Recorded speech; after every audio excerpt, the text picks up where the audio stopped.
bonjour, je voudrais vous parler du diabète et de la femme enceinte, et plus particulièrement de ce que l'on appelle le diabète gestationnel.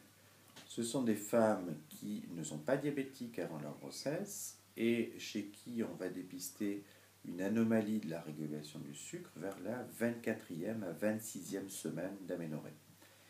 Aujourd'hui, les experts se sont mis d'accord pour la définition du diabète gestationnel. Il s'agit de mesurer le taux de sucre au niveau sanguin après l'absorption de 75 g de glucose.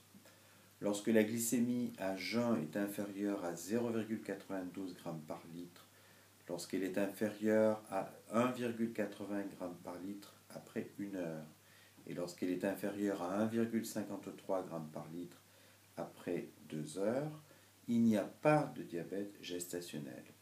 Lorsque les chiffres mesurés sont au-delà de ces valeurs normales, on parle de diabète gestationnel qui doit nécessiter une prise en charge relativement rapide.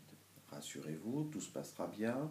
La plupart du temps, la diététique suffit très largement à régulariser ce trouble, qui permettra d'éviter deux écueils importants. D'une part, ce que l'on appelle la macrosomie, c'est-à-dire des enfants trop gros qui peuvent poser des problèmes mécaniques lors de la naissance et de l'accouchement, et d'autre part les hypoglycémies néonatales, c'est-à-dire des baisses importantes du taux de sucre chez le bébé après la naissance.